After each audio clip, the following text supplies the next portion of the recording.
Це вимушені дії розслідувачів. Ти не можеш корупціонерів попросити, щоб вони крали раз в місяць, чи там раз в тиждень. Вони живуть в Редісоні.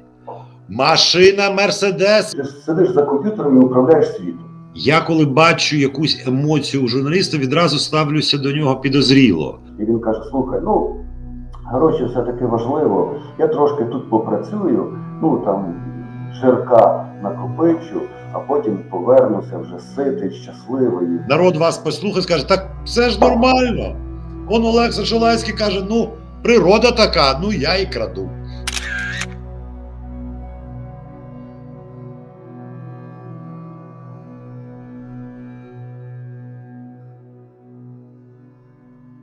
Доброго здоров'я, пані і панове. Мене називають Микола Вересень, Олекса Шалайський з нами на зв'язку. І ми сподіваємося, в якісь там 45 хвилин, залежно від того, чи прилетить, чи не прилетить, будемо розмовляти про журналістику, власне кажучи, про таку дослідницьку, розвідувальну журналістику. Фактично, пан Олекса стояв у витоків, стояв на початках, якби організовував всю історію так чи інакше. І тому цікаво з ним поговорити. Доброго здоров'я, дякую, що знайшли для нас час. Доброго дня. Значить, дивіться, у мене перше питання буде ідіотське. Я дуже люблю ідіотські питання. Я дуже завжди підтримував, морально, якби я не долучався, може я перший раз і єдиний долучився в 90-му році, коли там розвідував, що на дачах ЦК відбувається ще за Щербицького. Але я завжди з цікавістю дивився, що люди роблять, як молоде покоління робить, що вони досліджують, що вони відкривають для громадськості і так далі. Але останній час, може навіть не час останній, а може навіть роки, як це кажуть наші друзі-росіяни, мене терзають смутні сумніви. Щось мені почало не подобатись, щось я почав підозрювати. Ви не скажете, що мені може почати не подобатись в цьому типі журналістики? Оце і є моє ідіотське питання. Якщо відштовхуватись від аналізу соціальних мереж, де люди висловлюють теж різні думки, то, напевне, найпопулярніша думка, така негативна щодо розслідувальної журналістики, буде те, що якісь конкретні розслідування є, м'яко кажучи, недосконалими, або ж вони не підтверджені якимись фактами, а деколи навіть брехливими. І в результаті пересічний читач, чи глядач, який це бачить, розуміє, що цих фактів, які надав журналіст, занадто мало, а разом з тим на цих невеликій кількості фактів журналіст це робить з таким великим апломбом, що от він розкопав всім смерті і так далі. І людина пересічна гадає, що її дурять, так? А така людина не любить бути ні обдуреною, ні такою попраною, тим паче кимось, кого вона не знає особливо, їй насаджують цю думку. Гадаю, що так, є. Звичайно, не завжди ця пересічна людина права. Річ в тому, що люди, вони є такі кланові тварини, і коли чіпляють людину з її клану, то їй це може не подобатись, навіть незважаючи на те, що факти є достатньо яскраві. Але різні, тобто бувають різні історії, звичайно. Крім того, тепер питання тоді виникає: це вимушені дії розслідувачів чи природні? Що я маю на увазі? Наскільки я розумію, здебільшого це гроші західні. Майже на 100%.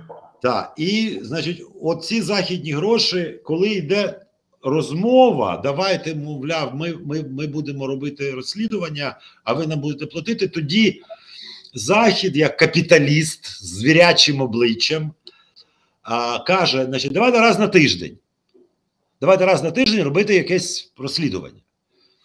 Якщо це, припустимо, телебачення або YouTube. А ви самі розумієте, пан Олекса, що ти за тиждень, або у тебе штат 100 людей, тоді може за тиждень дійсно розписати, хто коли на що, на яку дату орієнтується. Або це треба робити халтуру. Тобто до халтури спонукають не самі, може, розслідувачі, а саме оці гранти, що ти отримуєш мільйон, умовно, мільйон, але кожен тиждень, будь ласка, винь і полож.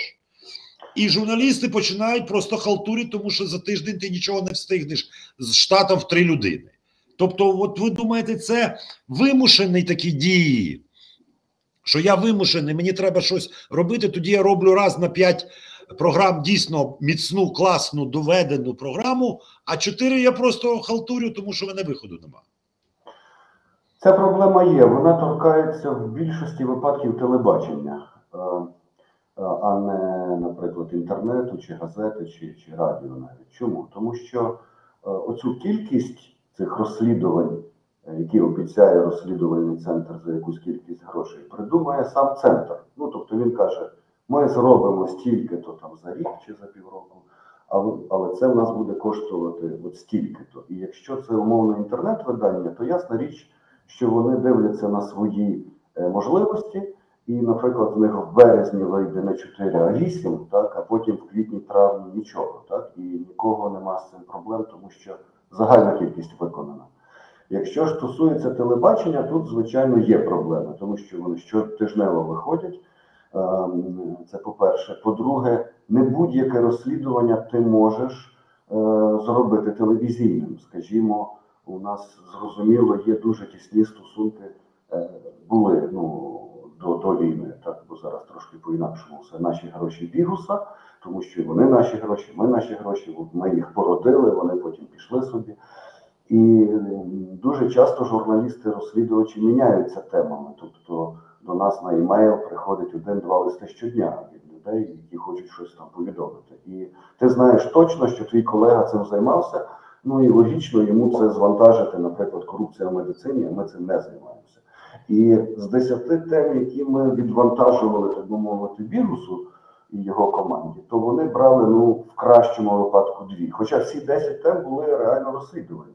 Тому що вони кажуть, ми не знаємо, чим перекрити по відео ці штуки. І для нас це зрозуміло, але прикро. І плюс до того ж додати, що ти не маєш гарантії, що от тобі вкрадуть 100 мільйонів, а коли ти телебачення національного рівня, то ти мусиш стартувати десь приблизно з такої суми. І плюс ти не можеш корупціонерів попросити, щоб вони крали раз в місяць чи там раз в тиждень. І ти тоді собі системно будеш про них писати. І, звичайно, є програми, скажімо так, слабші, деколи зовсім слабкі. Вони намагаються якимось там плануванням роблять якісь вічно-зелені теми, умовно, вже не про корупцію, а про шахрайство, наприклад.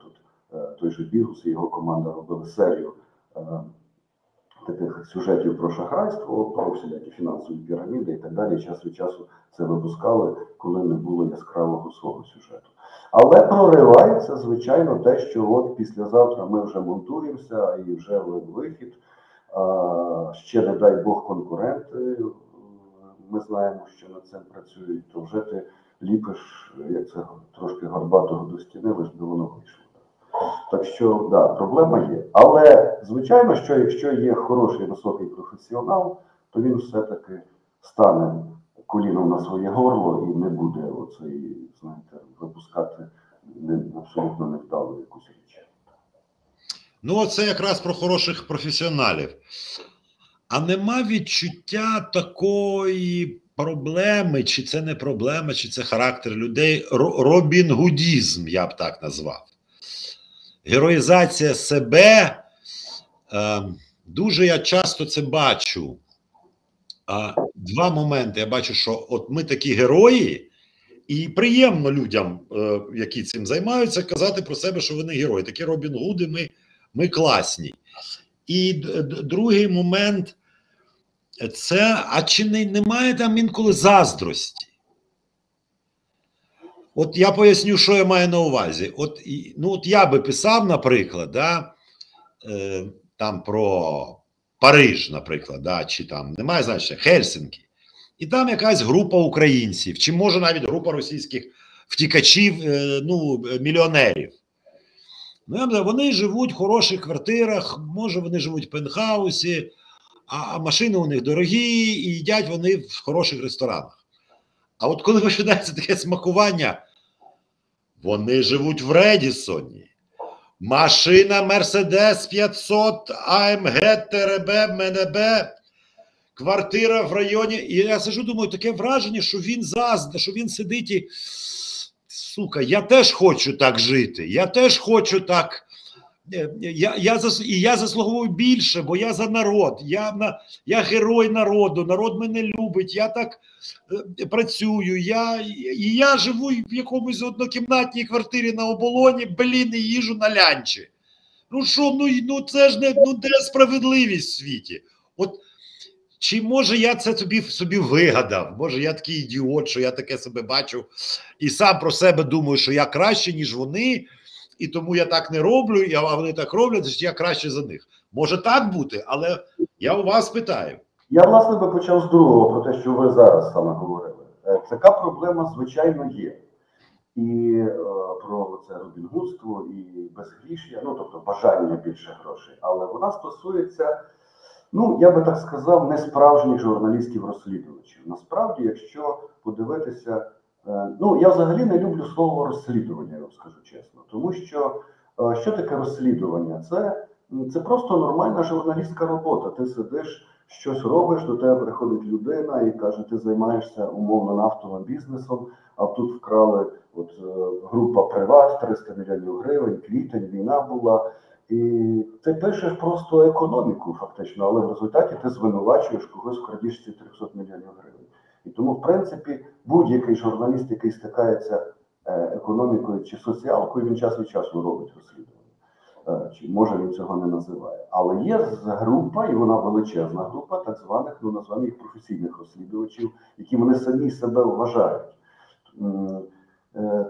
Оцих сайтів, які себе називають розслідувальними сайтами, ми коли починали ще робити наші гроші 12 років тому, їх було 120, ми перерахували. Тобто, це ніби зливні бачки. Там, мало того, ми їх читали, тому що в цих зливних бачках бувають крихти цікавих фактів, які ти потім можеш перевірити. Але загалом це абсолютний треш. Але ці журналісти, як вони себе називали, їх там по 2-3 людини в цій редакції були, вони себе і прізвища ставили, вони вважали, що вони круті і так далі. До речі, це був тоді якийсь такий невеликий, здається, розквіт.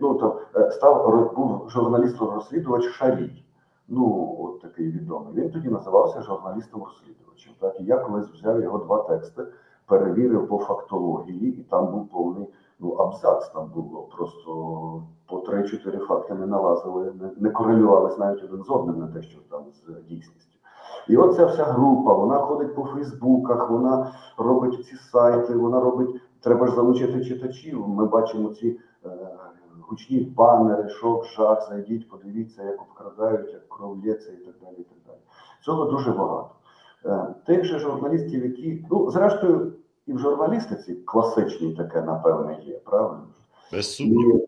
І коли ми говоримо про тих журналістів, які, вже справжні журналісти-розслідувачі, то в них цієї мотивації заздрощів немає. От реально немає. В них є мотивація перша, що ви говорили, оця слава, Тобто, я взагалі притримуюсь такої думки, що в професійному житті людина має загалом лише 3 мотивації: гроші, слава і влада. Вони всі є, але в різних пропорціях, в різних професіях. Тобто, якщо я поліцейський, то я йду за владою, деколи більше грошей, слава мені взагалі не потрібна. Журналісту потрібна слава, трохи грошей. Є деякі, які люблять владу трошки, коли ти зняв міністра, і тішишся. Тобто, от мене з моїм партнером завжди такі дискусії. Він каже, ми там зняли заступника міністра. Періодично після наших публікацій когось знімають, я гадаю, там може чоловік 20 вже зняли, таких крупних людей. І я кажу, а ти впевнений, що через нас? Ми кажемо, я впевнений, кажу, я бачив постанову, там було за власним бажанням і так далі. Він каже, ні, мені сказали в Кабміні, що точно через нас. Я кажу, ми про це можемо написати? Що через нас? Він каже, не можемо, бо джерело просило не писати. Я кажу, ну і нащо ти мені це сказав? Так? Ну тобто, я тепер буду мучити, що я не можу реалізувати свою власну славу. Він каже, та ти що, круто, ми, як він каже, ти розумієш, ти сидиш за комп'ютером і управляєш світом. Я кажу, мені не треба управляти світом, сидіти за комп'ютером. А в нього така трохи мотивація є, та, що він от може там щось таке зробити. Але загалом у всіх журналістів є оця, як якихось акторів, художників і так далі. Йому можна платити менше, але дай йому Пулітцерівську премію, навіть якщо вона там буде як грамота, а не як гроші. Ну і на цьому якби все побудовано, тому і зрозуміло, що журналіст-розслідувач буде мати більше слави, ніж журналіст, який пише про культуру, чи про медицину, чи навіть про політику, так? Тому що яскравих політичних журналістів теж є, ну, умовно, Казарін не робить якихось розслідувань, але його багато хто знає. А от як Казарін, чи, ну, я ще можу назвати кілька прізвищ, ну, чоловік там 5, так? А решта, коли когось називають, то людина або називалась розслідуванням. Так що, в принципі, мені здається, що це здорова мотивація слави. Чому ні? Якби актор не мав мотивації слави, то він би не був хорошим актором.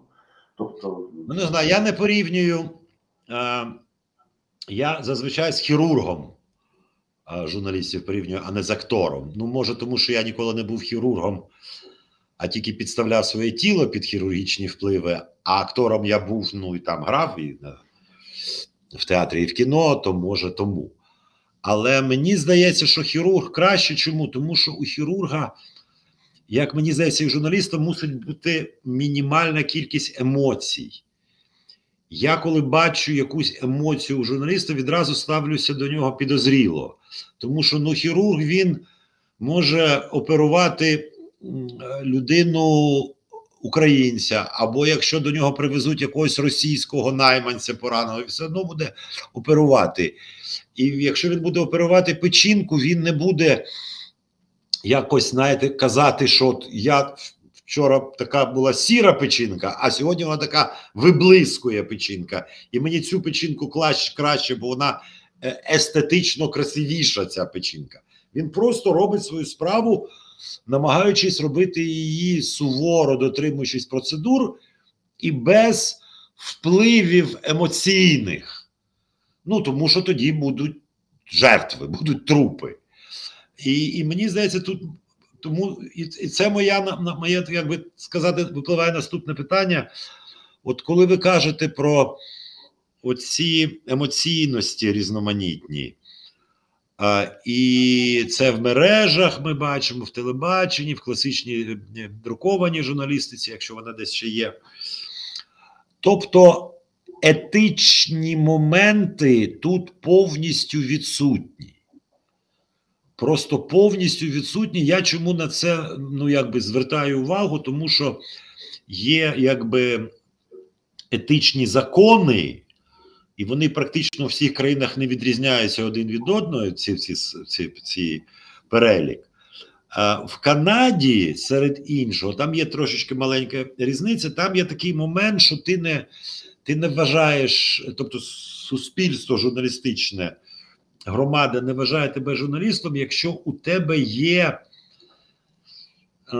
якщо ти критикуєш, чи розвідуєш, чи розслідуєш щось, з чого ми бачимо, що у тебе є упередженість конкретно до цієї людини або верстви людей. Ну, умовно, ми з вами починаємо розслідувати і кажемо, в Києві фіговий асфальт, в усьому винен мер, дороги гамняне, все погано.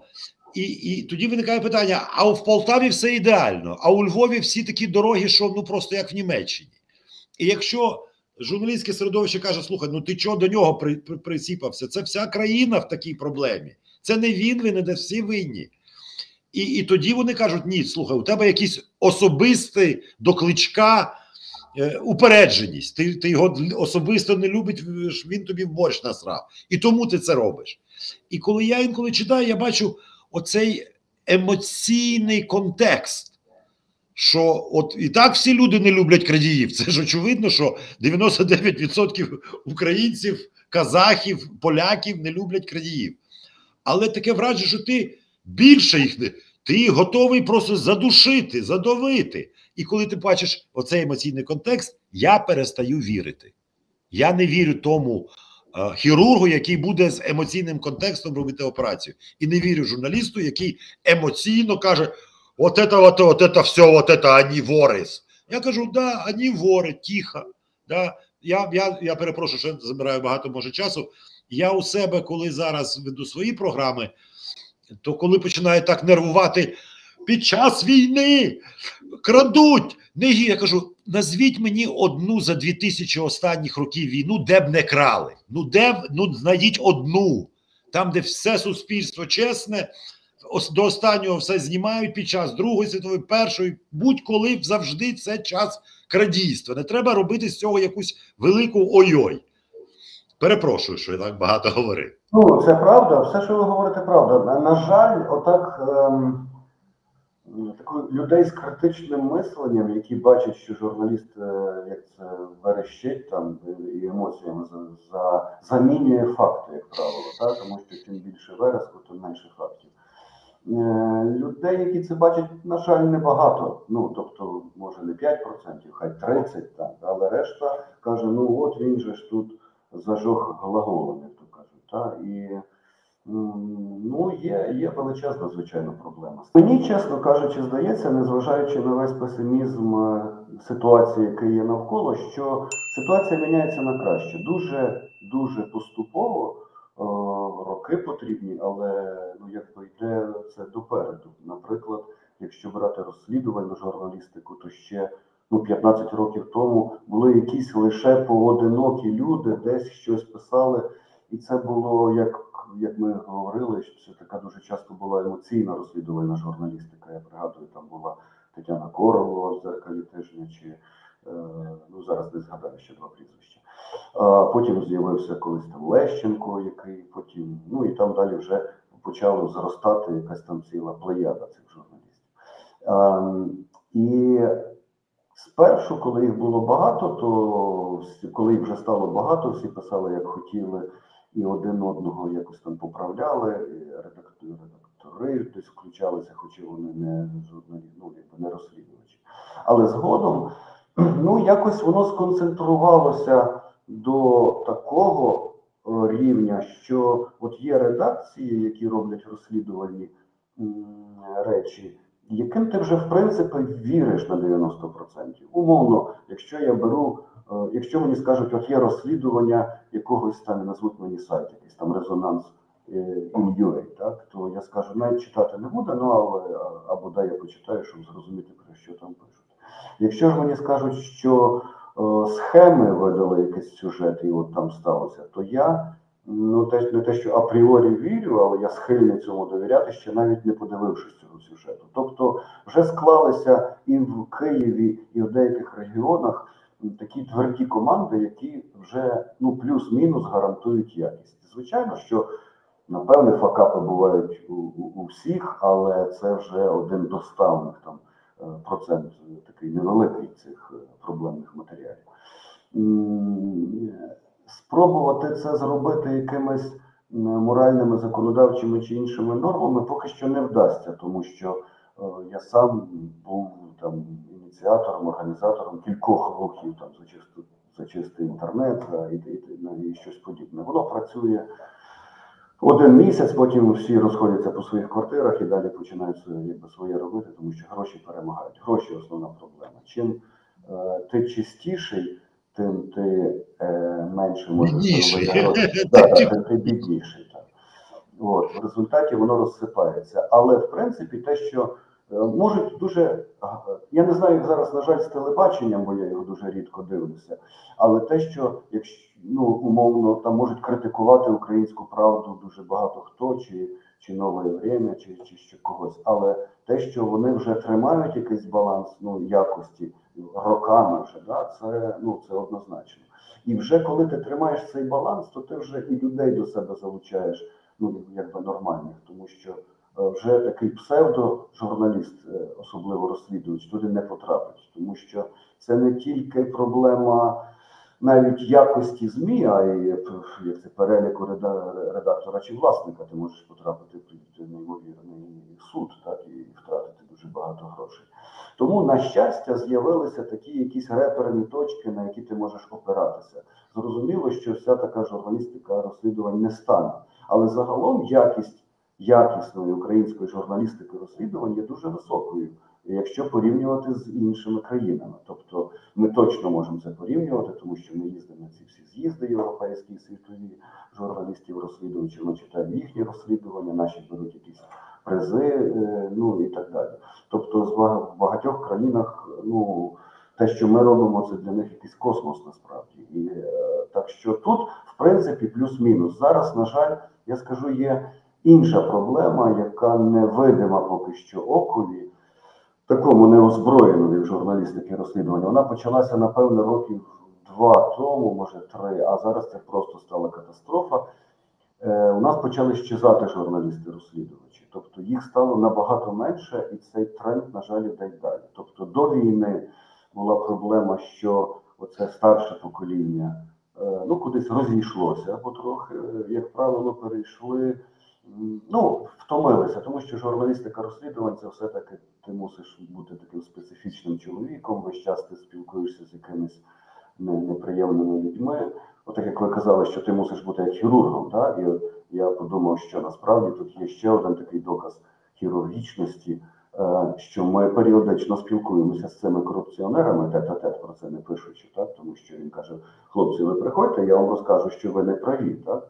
Ну, або давайте якось домовимося, або ще щось, і ти можеш мати з ними 3-годинну бесіду. Тобі справді він тобі розповість про його конкурентів, інших корупціонерів, як вони крадуть. Тобто для тебе ця якби зустріч є корисною, але ти ці 3 години, як на, не знаю, як актор, да, тобто ти весь час як по мінному полю ходиш, тут тобі неприємно з цією людиною дуже говорити. Так?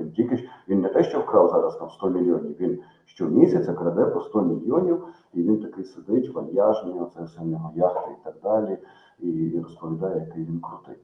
Тому, тому ми мусимо бути такими беззастережними. Але повертаючись, люди, які втомилися від цієї розслідувальної журналістики, пішли, хтось в ринок, так? Хтось пішов, от нас купа людей пішло в НАЗК, так? Тому що зараз в державній службі, в багатьох державних службах є високі зарплати, там $2000 зарплата на державній службі, біла, з 9 до 6 робота, ніхто тебе там дуже не мучить, ніхто не критикує, що ти щось погано пишеш. Інші пішли ще кудись, хтось виїхав за кордон, хтось взагалі, ну і так далі. А молоде покоління, ну, трохи приходило, потім його перекупили. От я вважаю взагалі, що найбільша проблема – це інших грантодавців. Інші грантодавці, умовно, є грантодавці, які працюють на журналістику, а є, скажімо, ті, що працюють над чистотою депутатського корпусу. Він приходить в якийсь там умовний Луцьк чи Запоріжжя, йому треба журналіст, який буде як баранів рахувати оцих депутатів, як вони ходять, і потім казати: ай-яй-яй, от ви там щось не зробили. Ну, така абсолютно мантича робота, але за неї платять вдвічі більше, ніж за журналістику. І він каже: слухай, ну, гроші все-таки важливо, я трошки тут попрацюю, ну, там, жирка накопичу, а потім повернуся вже ситий, щасливий і буду... І ніколи не повертається. І ніколи не повертається.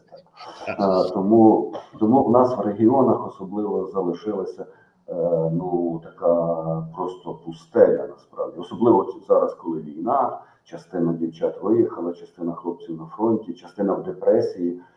Тобто є люди, от він живий, здоровий, ходить, але він не годен зробити вже ніякого розслідування, взагалі нічого писати, тому що він ходить як на його там... Це дуже важливе питання, Олекса. Це добре чи погано? Чому я так ставлю питання? У мене завжди була підозра, що багато людей, я б навіть сказав, більшість людей, які йдуть в журналістику, вони її бачать як трамплин, не як самоціль, що просто мені цікаво займатися тим, чим я збираюся займатися. А це я йду А може я візьму гарний шлюб потім з кимось з таких людей, які трошки на горі. А може я потім мене візьмуть в піар-службу або в прес-службу. А може я від держави чи десь від організації отримую квартиру. А може я перезнайомлюся і стану якимось ділером, маклером, я не знаю, як це все називається, тому що в мене буде широке коло знайомств, я зможу якось їх використовувати. І тоді виникає питання, як это, товарищ Ленин, щось мене на Леніна потягнуло. Для того, щоб об'єднатися, треба спочатку рішительно розмежуватися.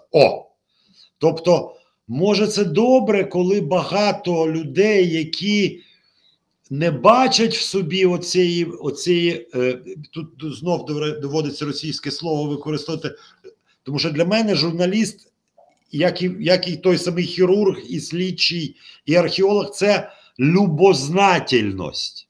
Так. Просто людині, вона прокидається, їй не дзвонить Олег Сашалайський, як редактор, і каже: Микола, сьогодні, блядь, ти дізнався, має туди подзвонити. А він сам, Микола, той прокидається.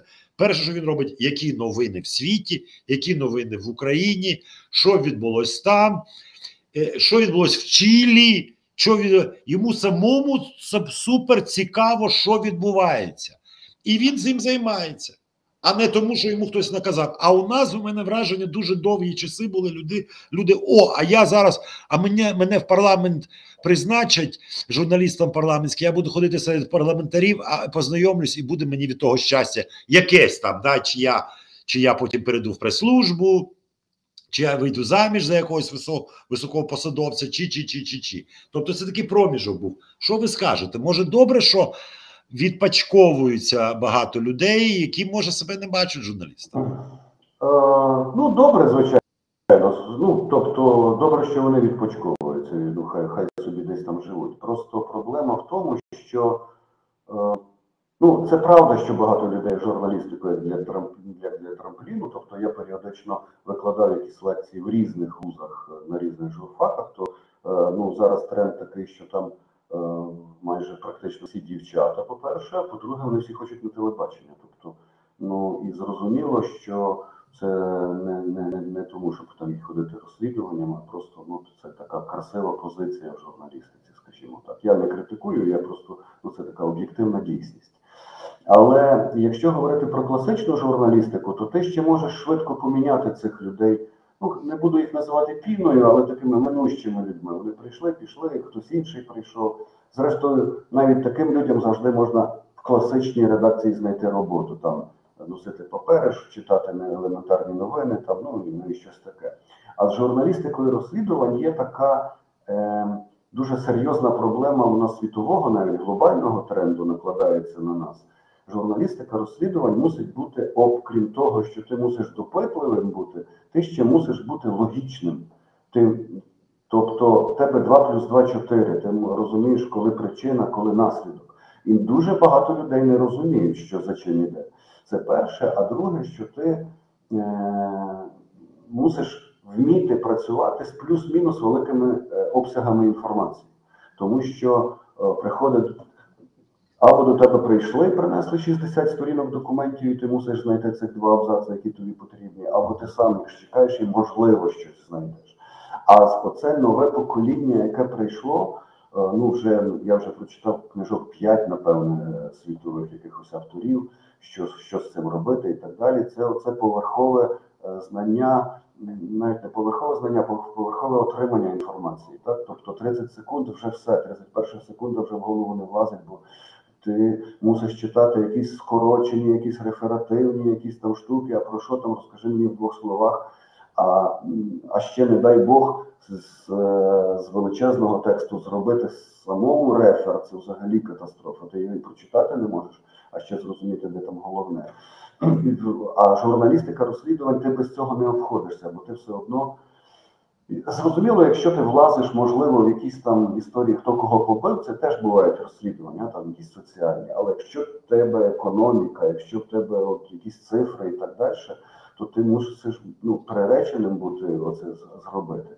А цих людей все менше і менше. Ми коли набираємо, ну, ми коли набирали людей, скажімо, то ми робили таким чином спочатку. Хто хоче бути журналістом-розслідувачем, зарплата висока, хороший колектив, слава, ну тобто ти йдеш в якесь нормальне видання, і до тебе приїжджає, і причому ми це не в якомусь там Work.ua робили, так, а десь в спеціалізованих мережах, і тобі приїжджає, скажімо, 80 цих резюме. І ти на всі 80 відсилаєш тестове завдання. Воно не дуже складне, але з ним треба навіть, ну, якщо ти не маєш досвіду, треба годин, напевне, 5 грохнути на те, щоб це зробити. Але це кожен з цих 80. Ну, то відсилає назад нам відповідь 30 з 80, так? А відповідь правильно 8 лише, так? І ти вже з цих 8 вже нарешті можеш якби обрати. Тому ми вирішили, щоб не читати цього всього і багато імейлів не слати. Ми зразу його публікуємо. Хто хоче до нас, будь ласка, це зробіть. І до нас зразу приїжджає 4 імейли, і ми вже маємо якби спокій. Причому це старшого такого трошки покоління, не 20-22 роки, все-таки 25-30 і так далі. От. Бувають такі кумедні, до речі, випадки. Ми кілька років тому теж так оголосили, і одна дівчина, там років 30, і вона написала відповідь, так, і вона була дуже добра, і вона ще й по-журналістськи правильно було добре зроблена. Я її перший раз чув, вона точно не журналістка. Я передзвонив, сказав, ви крута і так далі. А розкажіть там про себе. Вона каже, ну, у мене зарплата $2,500, я знаю 4 мови, у мене чоловік називає народного депутата там колишнього, і сама вся така красуня. І я кажу, боже мій, що ви робите? Чого ви написали? Вона каже, я хотіла перевірити свій рівень, чи я зможу це зробити. Я така щаслива, що я змогла це пройти, дякую. Ну, але ж, тобто... Ну, Дані, ну ви як, я би гордився, слухайте, Олексій, я би сказав, окей, так ми як лакмусовий папірець, ми як якась така вища ліга, і люди пишуть, щоб з'ясувати, чи я вже на вищій лізі, чи я це ще в першій, чи в другій, чи в третій, так що я би пишався. В кожному випадку вона має ще додатковий аргумент для чоловіка чи друзів розповісти, яка вона крута. Ну і це було... А може ви зруйнували сім'ю? Ні, там все нормально, бо я дивлюся по Фейсбуках, як вони там... Хто я і хто він, алло. Треба шукати щось інше. Так, тобто є оця найбільша проблема зараз молодого покоління, яке, як його по-різному називають, мені подобається, там, тік-ток покоління, от яке хоче жити в коротких форматах. І я розумію, що я їм можу багато говорити, що, як це кажуть, той, хто читає книжки, буде керувати тими, хто їх не читає, і таких фраз є дуже багато. Але все це не працює, вони все одно трошки пограли в комп'ютер, трошки почитали, трошки подивилися, і вже...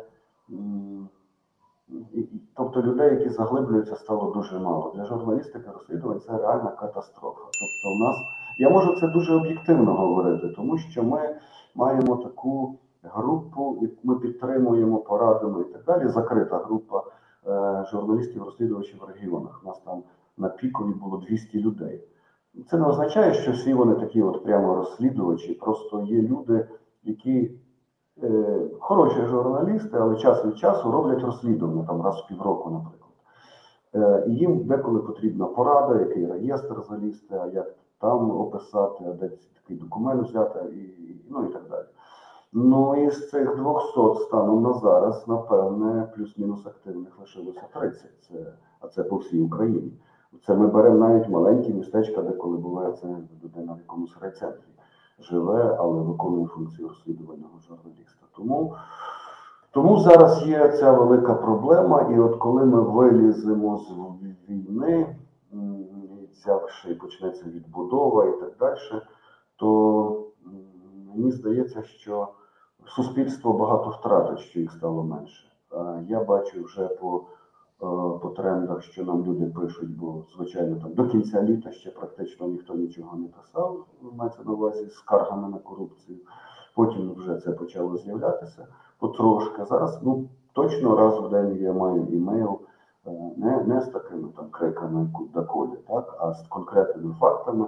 От, візьміть, подивіться, заглибтеся, і ви побачите там корупцію, ці прізвища, крадуть стільки, то от спробуйте. Да? Ми така дуже часто якась остання інстанція, на жаль, тому що правоохоронна система Ну, не виконує свої функції. Це ми бачимо і навіть зсередини, тому що ми маємо дуже багато знайомих всюди, від НАБУ, ДБР до СБУ і поліції, і все це там трошки сумно. Зрештою, ми можемо дуже багато говорити, що вони працюють, нібито, так, але результатом є якась посадка якихось людей. А якщо ти не можеш боротися з корупцією лише на низовому рівні, ти мусиш зробити це на верхньому левелі. Я слухав, коли на цей ефір йшов, я послухав два інтерв'ю ваших там, з Пекарем і з Грицаком. І от Пекар розповідає про там якісь речі, і він мені нагадав одну річ. Я колись там років 2 тому читав Харарі, і він дуже написав таку цікаву річ, чому люди їдять багато їжі, от він сів за стіл, багато їжі лежить, і йому трошки треба з'їсти, щоб насититись, він з'їдає трошки, але ще трошки ще доїдає. Чому? Чому він забагато їсть? Він каже, то ця людина невинна, просто гени формувалися на базі історичного досвіду, і на історичний досвід, який мав 50 тисяч років, люди ходили по якихось там пустелях, горах, і коли натрапляли на умовну яблуню чи на труп коня, то вони його треба було обнести ту яблуню повністю, наїстись, або далі тої яблуні не буде. Так? І так тривало 50 тисяч років. Зараз там плюс-мінус якихось цивілізаційних часів, ну хай там 5 тисяч років, то 50 це більше, ніж 5. І ці наші первісні інстинкти у нас переважають. І от я колись дійшов, теж так би думав над тим, корупція, звідки люди, чого. Я взагалі дійшов до думки, що людина народжується корупціонером по-справжньому, тому що 50 тисяч років теж людина добувала собі якесь там щастя тим, що когось вбивала, когось щось забирала, когось обманювала, ну бо треба вижити, це первісно общинний лад. Поки навіть коли ти згуртовувався вже якусь групу, то все одно там же ж такі криваві закони були. І єдина річ, яка обмежує ці первісні наші інстинкти, це закони, або закони моральні, ну або суспільні, звичайно, якесь, так? Якщо вони не працюють, то марно волати до цих людей, марно писати про це і так далі. А що припиняти, бо ви зараз вже пішли на хитку дорогу сприяння корупції. Народ вас послухає, скаже, так все ж нормально. Он Олекса Шалайський каже, ну, природа така, ну я і краду. Природа така, але, якщо не буде законів, я перепрошую, це я не критикую, а вихваляю вас. Чому? Тому що от з такою, мені дуже сподобалася ця логіка і навіть ваш спокій пояснення цього. От я думаю, що якщо розслідувачі, журналісти будуть так спокійно ставитися, як до хірургічної операції, він вкрав. Я розумію, що 50 тисяч років крали і вбивали. Це не означає, що він має право красти. Я його викриваю, тому що в мене інша робота. Моя робота полягає в тому, щоб бути очистителем до певної міри суспільства, і я виконую свою роботу.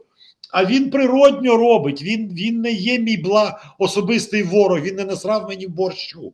Просто в мене така функція, а у нього функція така, яка була 40 тисяч років тому. Ну, так сталося, що тепер ми в 21 столітті, і ці дві функції між собою, як би сказати, у фронтальній боротьбі. Ми дуже часто трактуємо наші корупція, антикорупція як гру в шахи, насправді.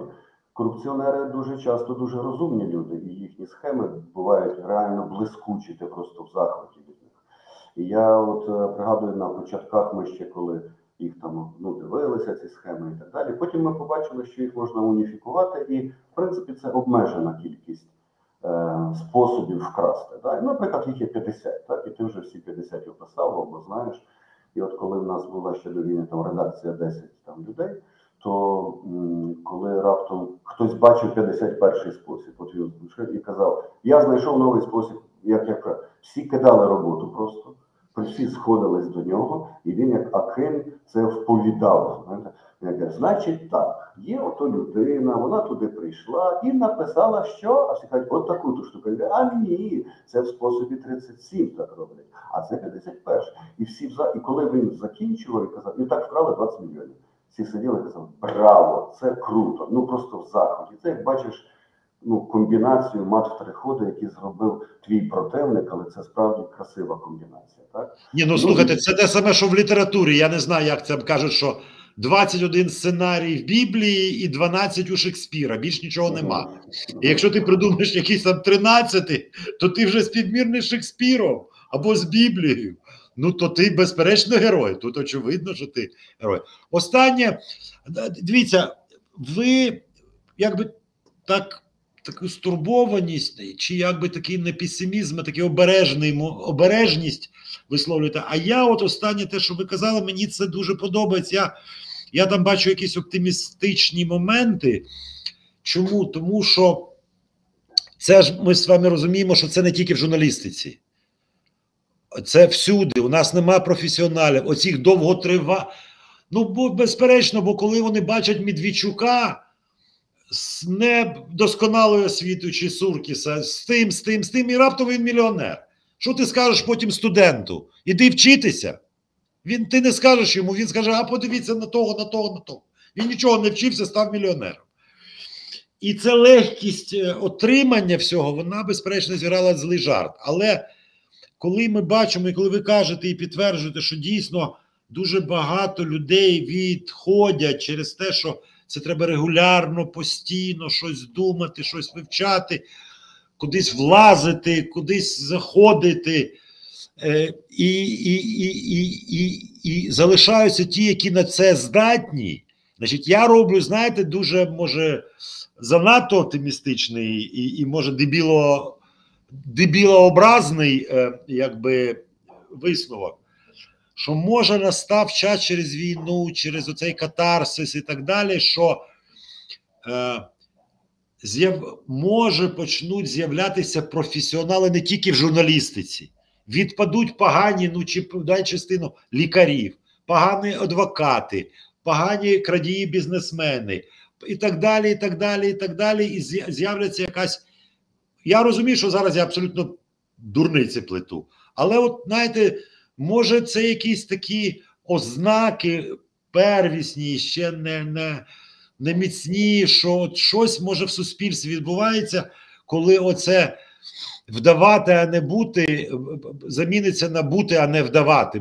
Може якась така історія, може це через оцю війну, втрати, трагедії, жахи, і якось може воно вилюднює на якусь таку дорогу більш-менш цивілізаційну. Не знаю. Насправді так, і насправді, ну, можливо, війна стане таким поштовхом великим, але навіть без війни воно поступово йшло, ну, в правильному руслі. Наприклад, якщо ми говоримо про корупцію, то ясна річ, що ми її відслідковуємо не просто там здалека, ми їх можемо в грошах оцінювати, так, навіть. І цих грошей крадуть, ну, весь час трошки менше, весь час трошки важче їм це зробити, весь час їм страшніше трошки і так далі, і так далі. І якщо от говорити про інші професії, то, власне, те, що потрошечки зменшується корупція, вона допомагає і іншим професіям. Ну, якби вважається в теорії, яка досліджує корупцію, що одна корупційна гривня, ну, для того, щоб вкрасти одну корупційну гривню, треба завдати шкоди нормальній економіці на 10, да, 1 до 10. І от умовно ще зовсім недавно, наприклад, така професія, як адвокат, була вже практично не потрібна, тому що можна було їх назвати поштарями, вони просто носили від клієнта до судді гроші. Так? Зараз вона вже вже повертається назад, ця професія вже знов, якби система потребує плюс-мінус якісних адвокатів. Так само щодо лікарів і щодо якихось там чиновників і інженерів і так далі. Тобто тобі не було сенсу бути яскравим, класним фахівцем, якщо сусідній поганий фахівець через корупцію міг отримати в 5 разів більше, ніж ти. А коли вже оця корупційна складова зменшується, то вже твій професіоналізм стає потрібніший. Те саме стосується, до речі, і журналістики. Тобто був період, коли однаково, чи ти був хорошим журналістом, чи ні, лиш би ти писав, що говорить там партія чи твій власник, і тобі за це платили гроші. І ти боявся втратити роботу, бо тебе би вигнали і ніде би не взяли.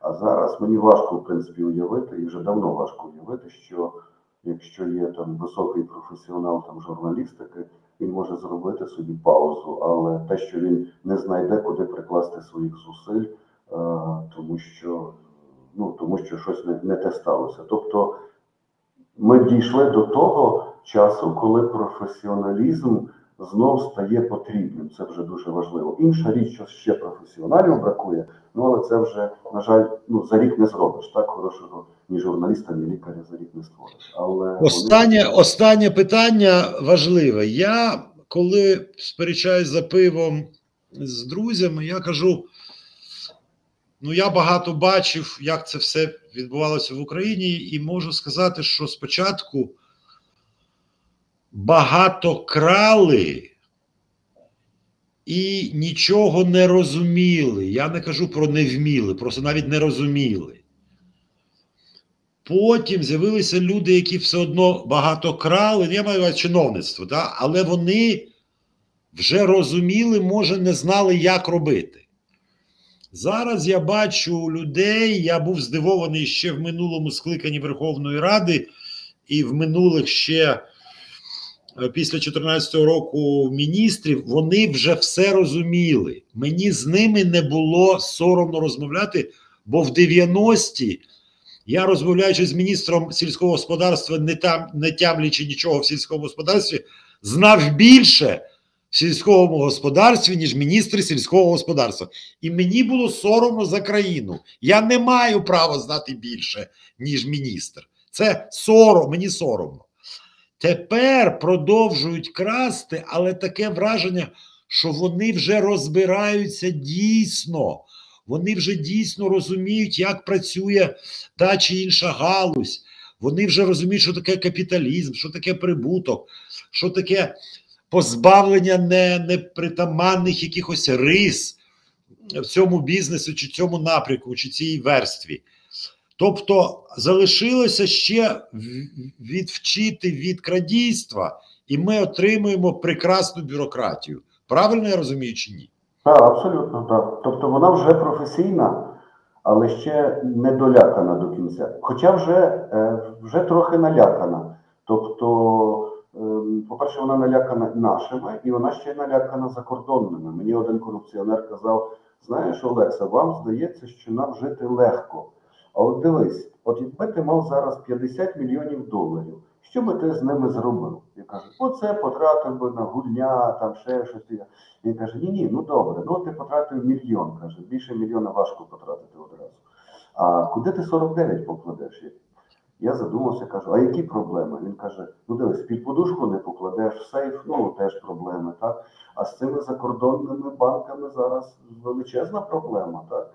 Там є, ви думаєте, в Швейцарії так легко? Хо-хо, там треба, в нас є там якийсь один банк, тут тільки тебе 5 людей мусить порадити. І то за це треба платити, щоб в цьому банку лежало. Так? Тобто, от у них така проблема, він скаржиться і так далі. Тобто, і каже, а тут же ж ці, що обкладають, там прокурори, там поліція, там ще щось, а НАБУ це взагалі жах. Да? А НАБУ це форс-мажор, як він сказав. Тобто, може і не про канапи, як то кажуть. Так?